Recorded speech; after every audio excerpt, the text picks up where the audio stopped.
ഇന്നത്തെ വചനധ്യാനത്തിനായി 2 തിമോത്തിയോസ് 2-ാം അധ്യായം 15-ാമത്തെ വാക്യം. സത്യവചനത്തെ യഥാർത്ഥമായി പ്രസംഗിച്ചുകൊണ്ട് ലജ്ജിപ്പാൻ സംഗതിയില്ലാത്ത വേലക്കാരനായി ദൈവത്തിന് കൊള്ളാകുന്നവനായി നിൽപ്പാൻ ശ്രമിക്കുക. ഇത് വളരെ ശക്തമായ ഒരു പ്രബോധനം ആണ്. ദൈവം ഇന്ന് അന്വേഷിക്കുന്നത് വലിയ വാഗ്മികളെയല്ല, ബൈബിൾ പണ്ഡിതന്മാരെയല്ല, വിശ്വസ്തരായ സത്യസന്ധരായ വേലക്കാരെയാണ്. സഭയ്ക്കാവശ്യം വലിയ വലിയ ഡിഗ്രികൾ ഉള്ളവരെയല്ല, മറിച്ച് ദൈവം ഭരമേൽപ്പിച്ച വചനം, സത്യസുവിശേഷം ഉള്ളതുപോലെ പ്രസംഗിക്കുന്നവരെയാണ്. അതുകൊണ്ട് ഇവിടെ പറയുന്നു, വാഗ്വാദം വിട്ടുകളയണം. കാരണം തർക്കവും വാഗ്വാദവും വചനം കേൾക്കുന്നവരെ മറിച്ച് കളയുവാൻ അല്ലാതെ മറ്റൊന്നിനും ഉപകരിക്കുന്നില്ല. 2 സത്യവചനം വളച്ചൊടിക്കാതെ പ്രസംഗിക്കണം.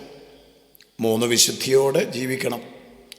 ദൈവത്തിന് കൊള്ളാകുന്ന വേലക്കാരനായി നിൽപ്പാൻ ശ്രമിക്കണം. ഒരു ദിവസം എല്ലാവരും കർത്താവിൻ്റെ സന്നിധിയിൽ നിൽക്കണം. അന്ന് നല്ലവനും വിശ്വസ്തനുമായ ദാസൻ എന്നുള്ള വിളി കേൾക്കുന്നതിലും വലിയ പ്രതിഫലം നമുക്കില്ല. ലജ്ജിപ്പാൻ സംഗതിയില്ലാത്ത വേലക്കാരനായി നമുക്കെങ്ങനെ നിൽപ്പാൻ കഴിയും? ദൈവസന്നിധിയിൽ നിന്ന് നിൽക്കുമ്പോൾ ദൈവം നമ്മുടെ ഡിഗ്രി ചോദിക്കുന്നില്ല, എത്ര പ്രവർത്തിച്ചു എന്ന് ചോദിക്കുന്നില്ല. മറിച്ച് ഞാൻ നിന്നെ ഏൽപ്പിച്ച വചനം വിശ്വസ്തയോടെ മറ്റുള്ളവരെ ഏൽപ്പിച്ചോ എന്ന് മാത്രമായിരിക്കും. ഇന്ന് പലരും ജനപ്രിയ സുവിശേഷകരാകുവാൻ ആഗ്രഹിക്കുക. ആളുകൾക്ക് ഇഷ്ടമുള്ളത് മനസ്സിലാക്കിക്കൊണ്ട് അവരെ സന്തോഷിപ്പിച്ച് മനുഷ്യർക്ക് കൊള്ളാകുന്നവനായിട്ട് നിൽപ്പാൻ ശ്രമിക്കുക.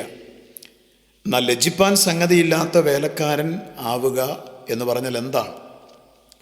പരസ്യ ജീവിതത്തിൽ എല്ലാവരും വിശുദ്ധിയുടെ പ്രതിരൂപങ്ങളാണ്. എന്നാൽ രഹസ്യ ജീവിതത്തിൽ ആ വിശുദ്ധി കാത്തു സൂക്ഷിക്കുന്നവനാണ് ദൈവത്തിന് കൊള്ളാകുന്നവനായ ലജ്ജിപ്പാൻ സംഗതിയില്ലാത്ത മനുഷ്യൻ. പരസ്യമായി സ്നേഹത്തെക്കുറിച്ച് പ്രസംഗിക്കുമ്പോൾ രഹസ്യമായി മറ്റുള്ളവരോട് വെറുപ്പും വൈരാഗ്യവും വെച്ചുകൊണ്ടിരിക്കുമ്പോൾ അത് കാപട്യമാണ്. പ്രസംഗിക്കുന്നത് പോലെ ജീവിക്കുവാൻ ശ്രമിക്കുന്നവനാണ് ദൈവത്തിന് കൊള്ളാകുന്നവൻ, ലജ്ജിപ്പാൻ സംഗതിയില്ലാത്ത വേലക്കാരൻ. അവൻ മനുഷ്യരെക്കാൾ ദൈവത്തെ ഭയപ്പെടുന്നവനായിരിക്കും. സത്യത്തിനു വേണ്ടി ഒറ്റയ്ക്ക് നിൽക്കേണ്ടി വന്നാലും ഒറ്റയ്ക്ക് നിൽക്കുവാൻ തയ്യാറാകുന്നവനാണ് ലജ്ജിപ്പാൻ സംഗതിയില്ലാത്ത വേലക്കാരൻ. ദൈവത്തിന് കൊള്ളാകുന്നവനായിട്ട് നിൽക്കണം. ദൈവത്തിന് കൊള്ളാകുന്നവരായി നിന്നിട്ടുള്ള എല്ലാവരുടെയും ജീവിതാനുഭവങ്ങൾ നമുക്കറിയാം. അവർ പലപ്പോഴും ഒറ്റപ്പെട്ടു പോയിട്ടുണ്ട്, പലപ്പോഴും തെറ്റിദ്ധരിക്കപ്പെട്ടിട്ടുണ്ട്, വിമർശനങ്ങൾ ഏറ്റുവാങ്ങിയിട്ടുണ്ട്. ചിലപ്പോൾ കണ്ണുനീരോടുകൂടിയായിരിക്കും അവർ വചനം പ്രസംഗിക്കുന്നത്. മനുഷ്യരുടെ പ്രശംസകളെല്ലാം താൽക്കാലികമാണ്. ദൈവത്തിൻ്റെ സർട്ടിഫിക്കറ്റ് അത് നിത്യമാണ്. അതുകൊണ്ട് നാം എല്ലാവരും ഈ വചനം വളരെ ജാഗ്രതയോടെ കരുതണം. ഈ കാലഘട്ടത്തിൽ ഏറ്റവും അധികം നാം കേൾക്കുന്നത് സത്യവചനമല്ല. സത്യത്തെ അന്വേഷിക്കുന്ന ആളുകളുടെ എണ്ണം കുറയുകയാണ്. ആളുകളെ ക്രിസ്തുവിലേക്ക് ആകർഷിക്കേണ്ടുന്ന, ഞാൻ ഉയർത്തപ്പെട്ടാൽ എങ്കിലേക്ക് സകലരെയും ആകർഷിക്കുമെന്നുള്ള വചനപ്രകാരം ക്രിസ്തുവിനെ ഉയർത്തേണ്ടുന്ന വേദികൾ പലപ്പോഴും കഴിവുകളുടെയും അതുപോലെ പ്രാപിച്ചെടുത്തതായ ഡിഗ്രികളുടെയും ഒക്കെ പ്രദർശന വേദികളായിട്ട് മാറുകയാണ്. വാഗ്വാദങ്ങളാണ് പലപ്പോഴും അവിടെയൊക്കെ കേൾപ്പാൻ കഴിയുന്നത്. അതുകൊണ്ട് കേൾക്കുന്നവരെ മറിച്ച് കളയുന്നതിനല്ലാതെ ഒന്നിനും പ്രയോജനപ്പെടാത്ത വാഗ്വാദങ്ങൾ അത് ഉപേക്ഷിക്കണം. തർക്കവും വാദവും കേൾക്കുന്നവരുടെ വിശ്വാസത്തെ തകർത്ത് കളയുന്നതല്ലേ.